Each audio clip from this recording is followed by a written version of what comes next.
Assalamualaikum warahmatullahi wabarakatuh. Perkenalkan, nama saya Rantika Abdullah Puspita Dewi dengan nomor NPM 2021-220029. Di sini, saya akan mempresentasikan tentang e-commerce masa kini. Yang pertama ada table of contents-nya. Yang pertama, saya akan membahas poin apa itu e-commerce. Poin kedua, akan membahas tentang apa manfaat e-commerce. Yang ketiga, jenis-jenis e-commerce. Dan yang keempat, bagaimana e-commerce telah mengubah cara-cara marketing masa lalu. Yang pertama, apa itu e-commerce? Electronic commerce atau e-commerce adalah suatu proses terjadinya transaksi jual beli yang dalam prakteknya dilakukan secara online melalui media elektronik. Menurut Louden & Louden, e-commerce adalah transaksi bisnis to bisnis yang terjadi dalam perantara jaringan internet.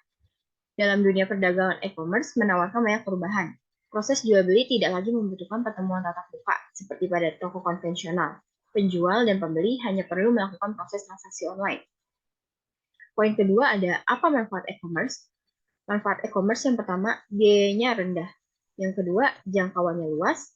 Yang ketiga, transaksi dan pengiriman barang lebih mudah. Yang keempat, dia bisa mempelajari behavior pelanggan. Yang kelima, tidak perlu stok barang. Poin ketiga ada jenis-jenis e-commerce.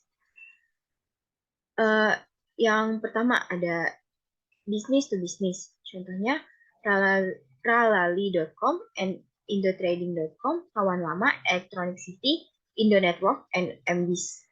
Yang kedua, business to consumer. Contohnya seperti Shopee, Lazada, Tokopedia, dan Blibli. Yang ketiga, ada consumer to consumer.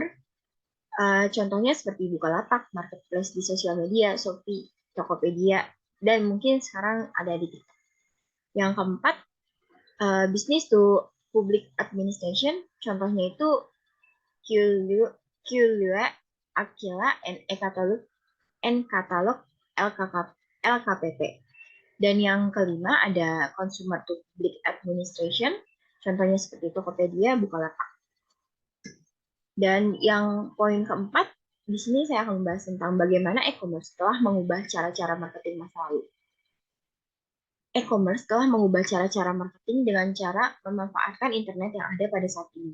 Internet menyediakan cara baru bagi pemasar dalam mengidentifikasi dan berkomunikasi dengan jutaan pelanggan potensial dengan biaya jauh lebih rendah dari media tradisional, termasuk pemasaran mesin pencari, pengumpulan data, sistem pemberi rekomendasi, dan email yang ditargetkan. Internet memungkinkan pemasaran jangka panjang. Sebelum adanya internet, menjangkau audiens yang besar sangatlah mahal, dan pemasar harus fokus untuk menarik konsumen dalam jumlah terbesar dalam produk-produk populer.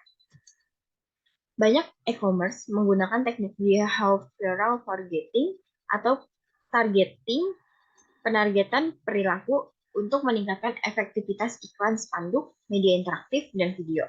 Penargetan perilaku mengacu pada pelacakan aliran klik atau riwayat perilaku mengklik individu di ribuan situs web untuk tujuan memahami minat dan niat mereka dan mengekspos mereka ke iklan yang secara unik sesuai dengan perilaku mereka. Dengan adanya pemahaman minat pelanggan, dapat menghasilkan pemasaran yang lebih efisien.